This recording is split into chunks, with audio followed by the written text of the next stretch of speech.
Conheça o consultório do Dr. Gustavo Belosi, seu especialista em cirurgia bucomaxilofacial.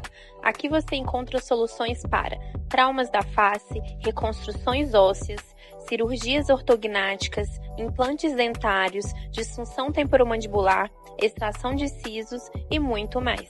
Venha nos fazer uma visita. A Irmandade do Hospital de Nossa Senhora das Dores, em Ponte Nova, tem 150 anos de história. Entre as especialidades em que somos referência para a região está a oncologia. Oferecemos o tratamento completo contra o câncer, com consultas, exames, cirurgias, quimioterapia e radioterapia.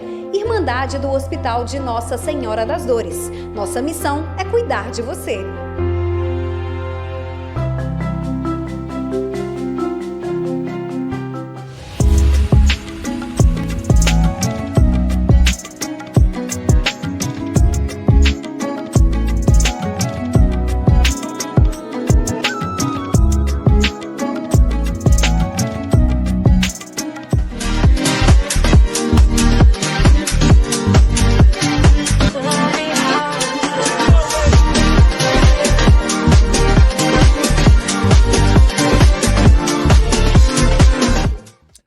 Eu faço disso minha vida pra virar questão de tempo. Obrigado, movimento. Obrigada. Movimento. O Brenda pode estar de volta. Eu sou a Solana. A gente foi convidada pela ACR pra compor essa conversa linda sobre hip hop. E o episódio de hoje é sobre narrativas ancestrais. Pra compor essa conversa de hoje, a mesa tá assim, especial. Segredinho trans, véi! Ai, ai. Eu sou a Solana, sou uma travesti e tô aqui com uma mesa transcentrada. E aí eu quero que vocês falem quem são vocês, as identidades e tudo. Então, eu sou Rafa, eu sou uma pessoa gênero. E assim, poeta, tô aí na cena da arte desde os 16, assim. Eu tô tentando. Se jogando. Jogando. Eu sou a Ponan, sou arte educadora, graduanda em educação infantil. Sou Mebegon Crecaiapó, indígena não binária. E estamos aí também no Corre da Arte, vários segmentos, onde a gente se joga. Eu amo! Eu amo, gente. É um prazerzão ter vocês aqui na mesa, minhas amigas. Eu amo. E aí, a gente foi convidada para traçar uma conversa sobre hip hop. E aí, falar um pouco sobre como hip hop atravessa a vida de vocês, assim. Somos trans, somos racialidades, somos não binárias, então, de alguma forma, o underground e os movimentos que são marginalizados, a gente se identifica, querendo ou não. Dialoga com a nossa vivência. Eu tava falando no episódio passado que quando eu ouvia o meu pai, quando eu catava o meu pai ouvindo Racionais, por mais que na época eu não me identificasse e eu não gostasse tanto, ali eu entendia que tava dialogando, sabe? E aí, quando foi que vocês começaram a entender que o hip hop dialogava com o corpo de vocês, a identidade de vocês? Quem quer começar a falar? Eu posso começar. Pode começar. Posso começar a falar? Eu vi a proposta, eu quero falar. O hip hop, ele surge pra mim, tipo assim, muito na infância. Tipo assim, nesses momentos, por causa da família e tal, os primos e tal. E aí eu entro num grupo de dança. Esse grupo de dança de rua, ele me coloca em hiperfoco total com o hip hop. Em total conexão com a música de rua, assim, música do hip hop, o rap e tal. E aí comecei a pegar os meus referenciais. Na época eu era só uma criancinha viada. Sabe? E aí, isso na adolescência. Aqui, em Viçosa, que eu mudei pra cá na adolescência, o hip hop entrou num lugar muito de socialização e muito de construção de uma comunidade que fosse… que me representasse minimamente como corpo racializado, que naquele momento era a minha principal urgência. Ser um corpo racializado que sentia uma falta de lugares que falassem sobre mim. E aí eu senti que o hip hop era esse lugar, assim, sabe? E aí vocês querem falar? Posso falar. Pra mim, não veio desde cedo, sabe? Assim, eu vejo muitas pessoas que já crescem, assim, e tudo mais. Só que pra mim foi quando eu fui pro ensino médio. Porque eu sou de um bairro em Patinga que ele é mais afastado. Então, tipo assim, e é um bairro tão afastado que não é nem. A gente não tem nem esses contatos, assim, sabe? Tipo, Dos assim, a rolês que gente não tem- acontecem no centro. Exatamente, a gente não tem, tipo, nem os movimentos próprios que surgem, assim, em cada bairro, a gente não tem, sabe? Uhum. Então, tipo assim, quando eu saio do meu bairro para poder fazer ensino médio, no Canuta, a famosa escola, né, que não tinha uma fama muito boa, só que, tipo assim, isso também vem das vivências periféricas que acontecem lá dentro, assim, Uhum. sabe? Então, as pessoas olham para aquele lugar... Marginalizam. Exatamente.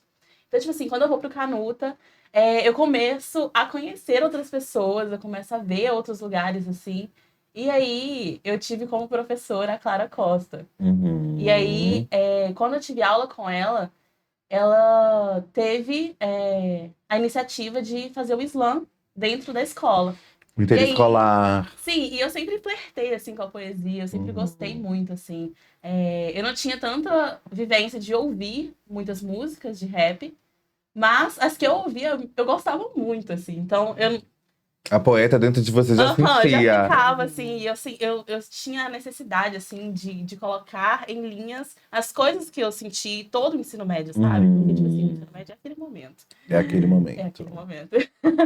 E aí, quando a Clara propôs a batalha de poesia, nossa, foi o meu momento. Eu falei, meu Deus, é isso, eu quero isso aqui. Nossa, você brilha. Nossa. Você brilha quando você tá recitando. E aí é muito de dentro, assim, sabe? E aí, a partir disso, eu fui conhecer sarau que rolava na minha cidade, fui conhecer outros espaços que rolavam batalhas. E aí foi, sim, a partir dos 16 anos. Massa. Sim, comigo também é bem parecido, assim, a vivência dar um nome pro hip hop, assim, Uhum. chegar pra mim como hip hop foi mais na adolescência mesmo com você, quando eu te conheci, inclusive, minha rap hip hop. E aí você mostrou um disco de um artista, que é um artista que a gente nem escuta tanto hoje, que é o Djonga. A gente nem A gente nem mais. escuta tanto. Mas não pela música, mas pela arte visual presente na capa daquele Sim. álbum. E aí era o menino que queria ser Deus, e aí tinha uma mona preta, gorda, maior assim na capa. E aí eu percebi naquele momento que aquele lugar era um espaço que falava de mim também, que falava do meu corpo. Dialogava com seu corpo. Exatamente. E aí, pensando em espaço, né, a gente pensa que a rua é o maior espaço que a gente tem. Para corpos como o meu, os espaços institucionais, os espaços que são mais fechados, eles não são tão receptivos. Até os públicos também. Até os públicos, exatamente. Mas a rua é um lugar que eu posso estar, sabe? Quando eu tô na rua, as pessoas me veem também como aquele corpo que tá ali. Que também é marginal. Que também é marginal. Entendeu? E aí me deu muito um lugar de pertencimento e de identidade e de identificação, né? E aí, quando eu fui buscar na minha trajetória as questões indígenas também, e a minha identidade indígena, eu percebi que essa vivência marginalizada também conversava com a rua, sabe? Com esse lugar, com essa falta de lugar. E aí o lugar que a gente tem é onde a gente está, sabe? É o nosso território, que é o nosso corpo também, enfim. Foi mais por aí mesmo. Eu sinto que nessas transições, assim, de corpos territórios, que é o que a gente carrega, a territorialidade está muito presente. Muito presente. A forma como a gente constrói cultura é muito subjetivo e atravessado pelo nosso território, sabe? E aí eu penso muito sobre a oralidade mineira e sobre como a mineiridade é uma coisa que atravessa muito a poesia daqui e os versos que são colocados nas batalhas, sabe? E aí você não é de Minas, né? Exatamente. E aí era o outro ponto que eu ia trazer. Que por ser do eixo norte e nordeste, o rap não é algo culturalmente... Não é a cara do norte e nordeste. Quando a gente vai imaginar norte e nordeste na nossa cabeça, a gente não pensa em hip hop. Você é do Ceará, do Fortaleza, né? Exatamente. Eu sou de Fortaleza, no Ceará, forró, botafé. Só que aí, em Uma Fortaleza, outra por underground, exemplo, uma outra tem cultura uma underground. cultura que é a do repente. Né, que também é fazer rima, também é pensar rápido E na a hora. oralidade. E a oralidade, sabe? É aquele momento que você tá construindo uma história, inclusive, com aquela pessoa que você vai fazer o repente sobre ela. Sabe? A sua percepção sobre ela tá dada ali. E aí, você ser esse corpo que tá sendo o repentista e tá sendo usado como repente, também te traz, assim, uma percepção de como que aquela cultura daquele povo te entende, sabe? Te absorve de fazer parte daquilo. E aí é doideira, porque você falou isso, e eu trouxe pro meu eixo sudestino, que é pessoas rimando em vagão, pessoas rimando em ônibus, né? Em serviços públicos, assim. E é como que essa cultura oral, ela vai estar presente, independente do lugar, mas com a carinha daquela rua. Como o episódio passado estava falando, né? E aí, esse rolê… também já tive uma fase poeta, assim. Hoje em dia eu não me vejo muito mais poeta, me vejo mais comunicadora. Eu sinto que eu consigo construir mais narrativa do que, de fato, poetizar. Eu acho que a minha vivência é uma vivência poética, mas eu acho que acaba que a quantidade, e o pessimismo também, mas a quantidade de realismo que eu trago, porque eu vivo, acaba tirando um pouco da magia da poesia, sabe? E aí, como que vocês conseguem equilibrar isso? Vocês que são escritoras, que são poetas e tal, conseguem equilibrar a falta de magia da nossa vida, da vida real, com a magia que é necessário ter, sabe? O acesso a essa magia que é necessário ter pra fazer poesia, pra escrever, pra comunicar de forma poética, de forma, enfim, bonita, artística. Eu acho que, pra mim, isso surge muito quando eu percebo que as pessoas se identificam com o que eu falo. Assim, porque quando eu comecei com a poesia lá atrás, eu pensava que, na maioria das vezes, eu pensava que eram coisas que não só aconteciam comigo, mas assim, que estavam muito, que eu observava demais, sabe? E aí, as coisas, elas sempre estão aqui na minha cabeça. E aí, eu observo todas as coisas, só que eu me sentia muito sozinha por causa disso, sabe? Porque pra mim, eu tava ali, sabe? Só no mundinho fechado da minha mente. E aí, pra mim, essa magia, ela vem de quando tem um reconhecimento, sabe? Eu faço poesia, mas a minha poesia é uma contação de história. Com certeza, Com certeza. com certeza. E aí, Sua pra poesia é mim, uma contação de essa história. sempre foi o meu jeito, assim, sabe? Da poesia, de mandar a poesia assim mesmo.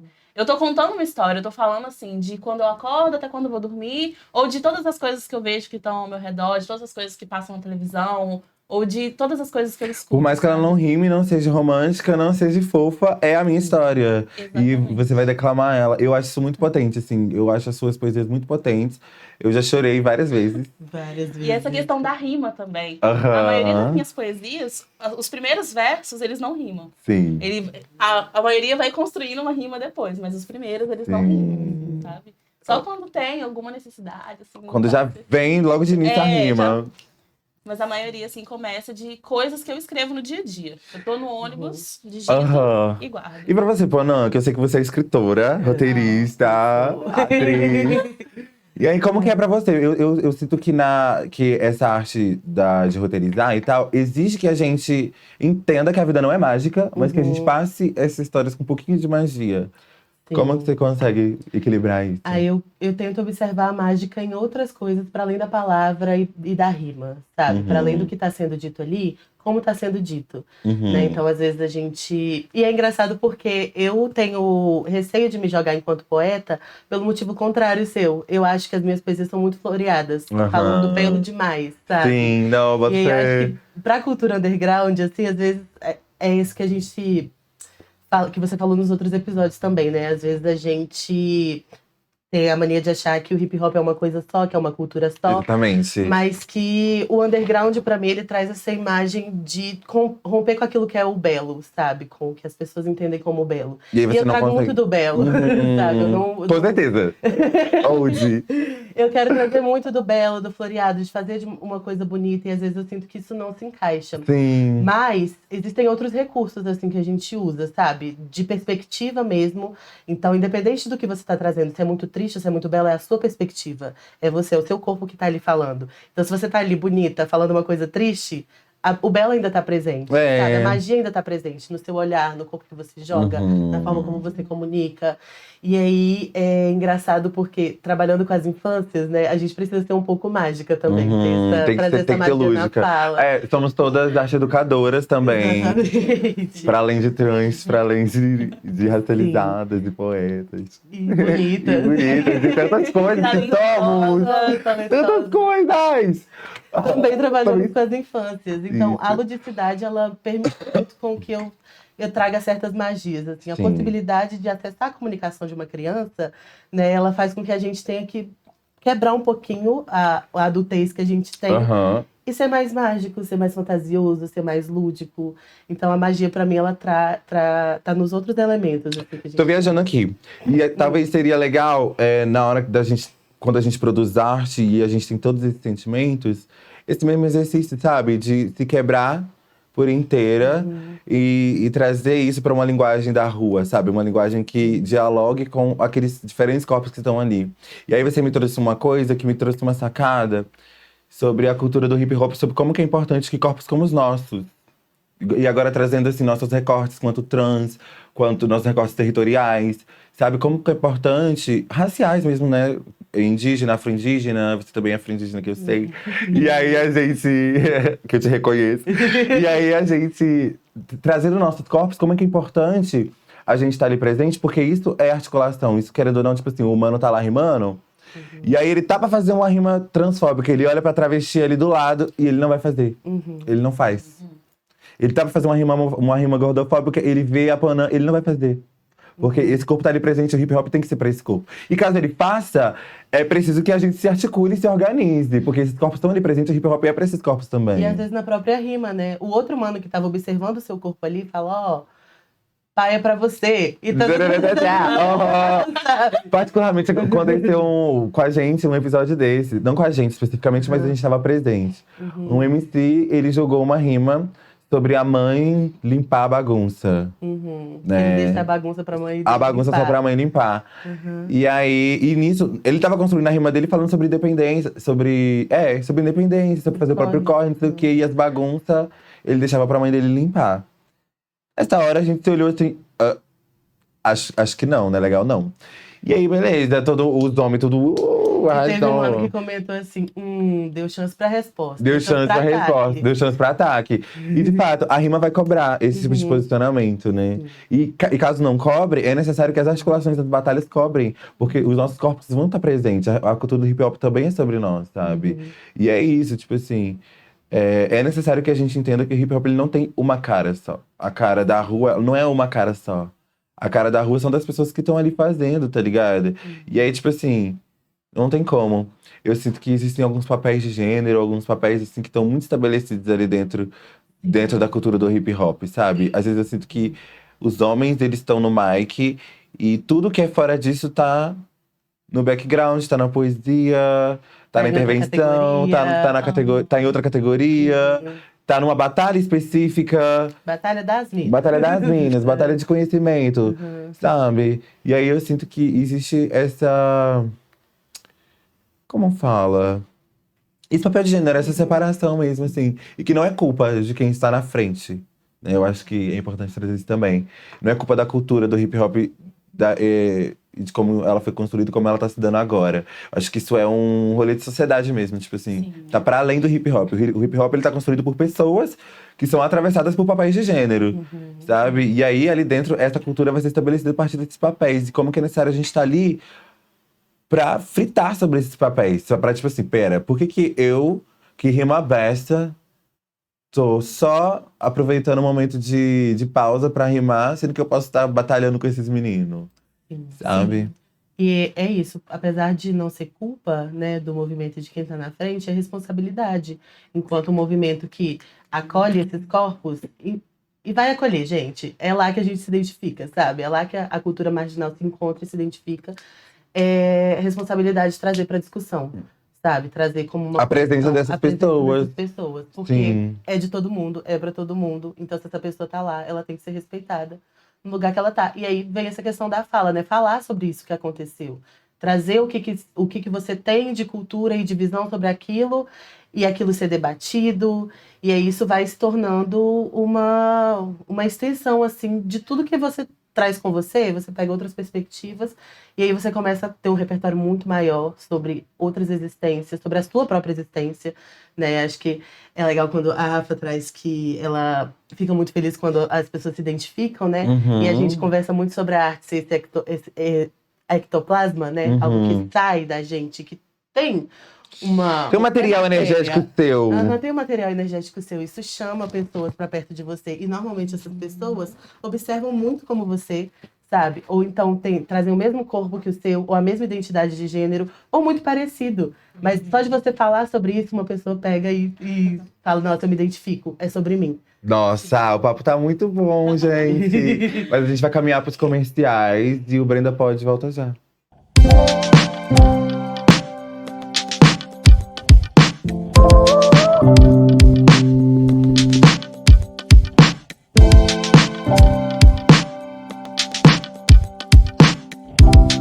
Conheça o consultório do Dr. Gustavo Belosi, seu especialista em cirurgia bucomaxilofacial. Aqui você encontra soluções para traumas da face, reconstruções ósseas, cirurgias ortognáticas, implantes dentários, disfunção temporomandibular, extração de sisos e muito mais. Venha nos fazer uma visita. A Irmandade do Hospital de Nossa Senhora das Dores, em Ponte Nova, tem 150 anos de história. Entre as especialidades em que somos referência para a região está a oncologia. Oferecemos o tratamento completo contra o câncer, com consultas, exames, cirurgias, quimioterapia e radioterapia. Irmandade do Hospital de Nossa Senhora das Dores. Nossa missão é cuidar de você.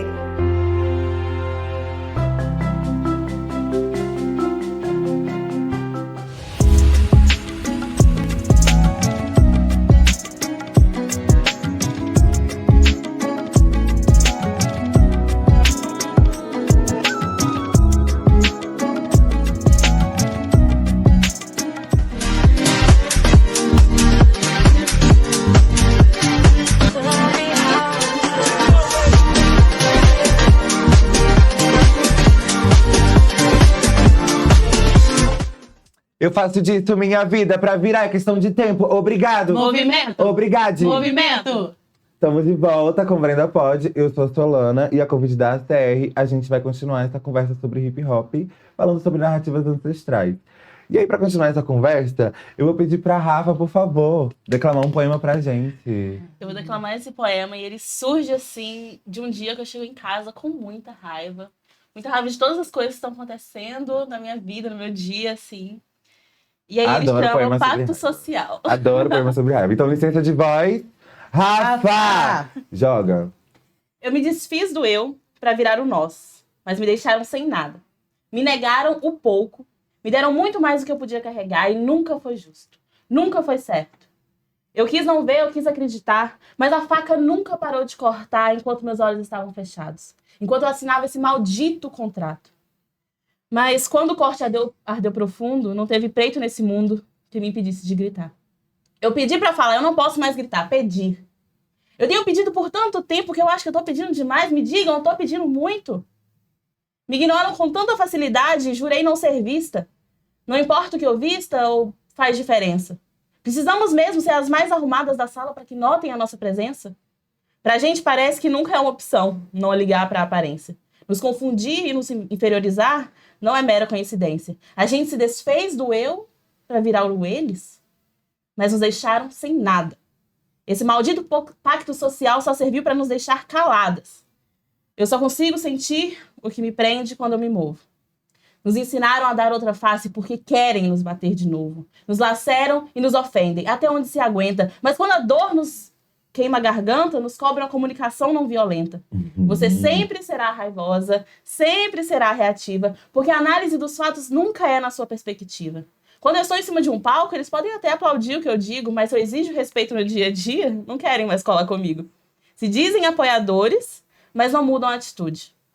Defendem seus iguais, seu único pacto é com a branquitude. Desde meninas nos ensinam a não reagir. Tentam nos acostumar com pouco, a não exigir. Nos classificam, rivalizam, fazem de tudo pra gente não se unir. Por outro lado, elas acham que somos iguais. Somos tratadas iguais. Como se a luta delas sempre buscasse os nossos ideais. Quando se esquecem do histórico das nossas ancestrais e se as nossas pautas as atravessam, estamos pedindo demais. Nos negaram o pouco. Nos deram muito mais do que podíamos carregar e nunca foi justo. Nunca foi certo. Mas hoje, de olhos abertos, eu rasgo esse contrato. Esse pacto silencioso que ampara esse maltrato. Se tentaram me segurar para que minha faca não os cortasse, vão descobrindo o que farão quando eu também quiser a outra face. Piada! Juro! Piada! Nossa, eu acho que você carrega uma força muito ancestral na sua oralidade, sabe? De rasgar mesmo, assim, trazer em floreio, sabe? Sabe aquela coisa da magia que a gente tava falando? Eu sinto que a sua magia é tornar as coisas aqui. Tipo assim, tirar esse véu poético das coisas, sabe? E trazer de forma poética essa dor, assim. De forma bem escrachada. Acho bafo. E aí, vamos continuar nosso papo, né, gente? Sobre a oralidade. E assim, a gente sabe que a oralidade é um dom, quase que é tipo, quem tem, tem. Quem tem, tem. A gente sabe que quem tem, tem. E aí, eu percebo que existe uma maioria de pessoas que são racializadas e que têm esses dons. Obrigada. E que a gente reconhece que esse é um dom ancestral que a gente carrega culturalmente em nossos genes. E aí, eu queria que você, Ponan, falasse um pouco sobre a sua etnia. Né? A gente sabe que você é indígena, Mebê-Gongrê, Sim, sou Kayapó. indígena Mebê-Gongrê Kayapó. Como eu vou fazer questão, né, de sempre estar reforçando que a gente é, então, trazendo também nessa questão da fala, ele, por mais que a gente não fosse aldeado, por mais que a gente não estivesse, que a gente estivesse no contexto urbano, ele não deixava morrer o nome da etnia, né, e nem a cultura, e nem As histórias. as histórias, exatamente. E pesquisando sobre a minha cultura nesse processo de retomada, eu descobri que os Mebê-Gongrê Kayapó, eles são chamados de Kabem-Mei, que são pessoas que falam cantando, que têm a voz bonita, que é esse dom da oralidade, né? E sempre tive, sempre falei muito, sempre falei pelos cotovelos, mas quando eu me dei conta disso, foi no momento que eu entendi que eu tinha algo a dizer, bota fé. Ancestralmente eu tinha um chamado para falar. Sabe? E aí, é engraçado que a minha mãe, ela é contadora de histórias, né? Ela gosta de contar as histórias dela, de vida dela, as histórias dos encantados também, trazer isso para o contexto das infâncias. E ela falava assim comigo, minha filha, se deixarem você falar, tá ganho. Mas sabendo também, né? Ela carregando essa cultura de que a gente tem esse poder de fala, de comunicar algo a alguém. É muito, muito legal, assim, você se dar conta de que isso faz parte de uma vivência sua ancestral e se sentir convidada a praticar isso, sabe? Convidada a praticar. Até porque, tipo assim, não é nenhuma coisa que a gente consegue controlar muito. Fico sentindo muito isso, assim. Para além de ser geminiana, né? Também sou afro-indígena. E aí, isso me vem muito, assim, porque eu tenho memórias muito vívidas de conversas, sabe, adulto conversando. E aí, eu ser a criança que tava, assim, no meio dos adultos, ouvindo as conversas deles, ouvindo a minha avó contar sobre as histórias de vida dela, sabe? Sempre fui meio que essa criança que se interessava muito pelo mundo dos adultos. E aí isso me trouxe uma, sei lá, desde cedo, uma vontade de ouvir histórias e contar histórias também, sabe? E quando nossos ancestrais falam, né, eles normalmente, a gente que tem esse contexto indígena, eles normalmente estão trazendo algo que é sobre nós, independente da língua que a gente esteja falando, independente do povo que a gente pertença, tem de nós e também tem do respeito do outro, sabe? Do que é da cultura do outro, do que é para além da nossa compreensão. Do universo do outro. Exatamente. Então, acho que às vezes a gente olha assim para o nosso ancestral falando e a gente se sente tão convidada, né, a participar, porque tá falando de você também. Tá dialogando sabe? contigo tá também. Dialogando com você, com a sua história, com a sua vivência. Então, isso é quem tem esse ímpeto de conhecer, né, de ir atrás disso, se sente muito fascinado quando vê um ancestral falando. Muito bom. Bafo. E essa questão de família, assim, sabe? Eu lembro que desde pequena, eu acho que é bem por essa vivência trans, que dentro da família eu era a do contra, né? Que sempre tá falando ali o que ninguém tá querendo falar. E assim, gente, eu já ouvi muito isso dentro de casa, assim. Mas não numa perspectiva, assim, totalmente negativa, sabe? Assim, mas nossa... Mas nessa perspectiva de reconhecer que eu realmente falo muito. Você era uma pessoa disruptiva também, exatamente, né? que eu era ali, que eu tava pro outro lado, que eu não ia aceitar qualquer coisa. E isso sempre foi, assim, algo que a minha mãe, por exemplo, apoiou. Porque ela falava, olha, não deixa também as pessoas passarem por cima de você, sabe? E aí eu acho que isso também é uma vivência, assim, que a gente compartilha, sabe? Das pessoas sempre querendo passar por cima da gente. Acho que a fala acaba sendo um instrumento de autodefesa, Principalmente pra corpos racializados que acessam outros lugares, Eles sabe? sempre têm que estar se defendendo. Eu senti que eu precisava ter que falar por mim, porque eu era a primeira travesti em muitos lugares, sabe? Então eu precisava ter que falar sobre isso.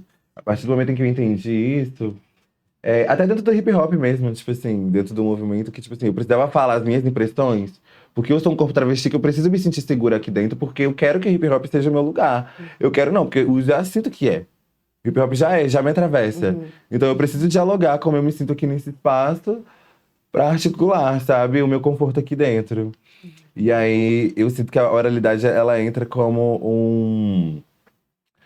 uma arma assim de sobrevivência, sabe? Uma estratégia de sobrevivência. Através da oralidade a gente constrói estratégias de sobrevivência. E aí eu sinto que no episódio passado a gente falou sobre alguns álbuns de rap serem manuais das ruas, sabe? E aí é muito doido. E aí eu tava pensando sobre a Brisa Flow, que é uma artista indígena, né? E ela é do hip hop. E esse manual de sobrevivência dela, pra mim, tá muito presente naquele primeiro do CD dela, Selvagem como o Vento. Que ela traz as musicalidades dela, ela traz, tipo assim, as referências que ela tem, Milton Nascimento, enfim. E isso tudo ali dialogando com a musicalidade da gata, sabe? Ela trazendo o hip hop que ela bebe, que ela experimenta, e que, da forma como ela observa ali enquanto um projeto musical, assim. E o hip hop acaba sendo esse lugar que permite ela dialogar, sabe? Ela não sendo esse corpo que nem sempre foi protagonista do hip hop, né? Porque nem tão pouco as mulheres negras são protagonistas do hip hop. A gente sabe que os homens negros, eles acabam sendo a narrativa principal do hip hop, e aí a gente tá aí pra quebrar sobre como que é importante, assim, ter esses corpos ocupando esses espaços, sabe? A própria Caê, Guajajara, o Candupuri, o companheiro dela, que é rimador. E é legal que a Caê e o Candu, eles têm essa vivência de aldeia também, né? Então eles têm essa vivência de língua, de aprendizado da língua. E aí o Candu, a maioria das músicas dele é totalmente em Puri. E da Caê Guajajara ela usa alguns termos e algumas estrofes são em língua indígena. Não me recordo agora o nome da língua indígena do povo Guajajara. Mas que por mais que a gente também não tenha a mesma língua, sabe, não esteja ouvindo, quando a gente ouve aquilo, A gente sabe que é poético. é poético. E é pra nós, é sobre o meu corpo, sabe, que ela tá falando. Não exatamente o meu, mas o dela, mas me Que atravessa. dialoga com o meu. Sabe? Aham.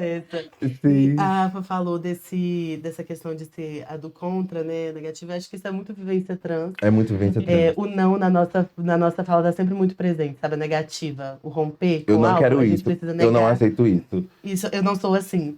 Eu não sou, sabe? Não me põe essa. Não me ponha nesse lugar. Faz a gente ser a chata, né? A que tá sempre falando não. Mas é realmente essa estratégia de defesa e de existência mesmo. Então eu sinto que não é à toa que a gente nasce com esse dom de oralidade. Uhum. Sabe? A gente precisa da oralidade pra gente se defender, pra gente sobreviver, pra gente dialogar, pra gente se articular. Enquanto sociedade, enquanto povo, pra gente retomar. A gente precisa sentar entre nós e pensar e conversar sobre a nossa cultura, nossos valores tradicionais, assim. E trocar isso, assim, porque isso é sobrevivência, isso é articulação, sabe? E aí, como que o hip hop acaba sendo esse lugar, essa grande mesa onde a gente consegue se sentar e trocar essas ideias, sabe? Com nossos diferentes backgrounds, mesmo não tendo nascido num berço de hip hop, sabe? Você tá na rua, você tá vivendo o hip hop, tá ligado? Tá bebendo das referências, é uma pessoa ali que bebe das artes e tal. Enfim, eu sou muito nerd, assim, de música e tal. E aí, como a gente nós não somos pessoas que se fecham no nicho do rap, queria desafiar. Queria que a gente só falasse, assim, ultimamente, que música, assim, do rap que vocês estão ouvindo que estão te pegando muito, assim. Que rap que vocês estão ouvindo ultimamente que, nossa, isso aqui tá me pegando. É isso aqui que é a minha música atual, do rap. Eu tenho uma, que é lançamento de agora, da Júlia Costa, Parece com Vergonha. Que é, tipo assim, bafo. Mas eu tenho do artista local também, o EP Nova Onda, do William Romano. Uhum. Quando eu ouvi, tipo assim, eu não sou eu gosto de trap, mas eu não sou uma pessoa muito fã de trap. Mas aí depois que eu ouvi, eu fiquei assim, gente, potência. Potência, usa autotune direitinho, afinado, boas letras. Nossa, Que pode EP, esse álbum. que EP lindo. Desse EP. Você, Bonan, que hip hop tem te pegado? Nossa, eu me fugi. Eu ia falar da Júlia Costa também, Pode né? ser, Que tem chegado. Mas internacionalmente, pode? Uhum, pode. Internacional, Beyoncé fazendo rap, né, gente? O álbum Everything is Love voltou pra mim com tudo. Nossa, E- Beyoncé fazendo rap. Me sinto muito, muito tocada por todas as músicas, sabe? Muito, muito abraçada, assim. Vou pedir pra você ir preparando a sua história enquanto a Rafa responde essa pergunta. Ai, nossa. Abrindo no Spotify pra Eu tô abrindo responder. no Spotify porque, assim, eu tenho... Santa, Eu tô ouvindo olha tantas- aí o eletrocardiograma abertinho. Abertíssimo! Quietinho. Ai, eu amo! Flora Matos, como sempre, não sai. Sim, tem uma música, assim, que é Desculpa, gente. produção regional, do Kadosh, que é Massa. do Vale do Aço, que Aham. tem uma música que, assim, gente... Ai, ela toca, toda vez que ela toca, eu sinto, assim, uma coceirinha no coração. Ai, amo, Que fala o nome é dela. Olhos Cegos. Tem no YouTube, eu acho que só tem no YouTube, assim, Do Kadosh? do Kadosh. E, assim, Flora Matos. Hoje. Então, mas assim, a Júlia Costa, eu tô ouvindo muito a Júlia Costa. Tem os momentos, né? E aí Temos momentos. a gente tem os momentos. Mas assim, que tá rolando, que eu tava ouvindo muito ultimamente. Eu parei um pouquinho agora, porque agora eu tô ouvindo Flora Matos. Mas eu tava ouvindo muito Sleepy Mommy, confesso. Amo! Sleep Eu Mami, confesso. Tatianene. E, assim, eu acho que é mais a Júlia Costa. Eu tava apaixonada, assim, e eu ainda tô, mas eu tô agora apaixonada de outras formas. Muito bom. A gente vai encerrar com a história infantil, né, Ponan? Sim, uma poesia infantil. Um poesia infantil, bafo. O Brenda pode volta no próximo episódio. Pode ir. Essa poesia é do Tiago Raiki. Ele é de um livro que foi patrocinado por uma grande empresa, por um grande banco, que levava esses projetos literários para as escolas. E o nome desse livro é A Pescaria do Curumim e Outras Poesias. Eu vou ler A Pescaria do Curumim. Curumim acordou cedo, foi tomar banho no rio, caiu na água sem medo, se enrolou em seus braços de frio. Curumim sentiu fome, subiu no pé de goiabeira. Era alto, bonito, enorme, de olhar dava tonteira. Dançou com os ventos, brincou com as folhas, fez castelos de sonhos nas flores de amapulas. Curumim foi pescar. Pegou caniço, pegou minhoca, queria peixe bem grande para saborear, acompanhada de farinha e paçoca. Curumim remou bastante, armou seu caniço no meio do igapó. Pegou peixes no instante, até um baita sarapó. Era hora de voltar. Estava cansado de pescar. Curumim remou, remou, contente, cantou, cantou. Em seu giral, na aldeia chegou. Curumim estava cansado, armou sua rede nas árvores, fez carinho em seu xerimbabo, desenhou sonhos nas nuvens, nem percebeu quando escureceu. Fechou os olhos e adormeceu. E é isso, gente. Eu sou a Solana, esse é o Brenda Pod, e a gente volta no próximo episódio.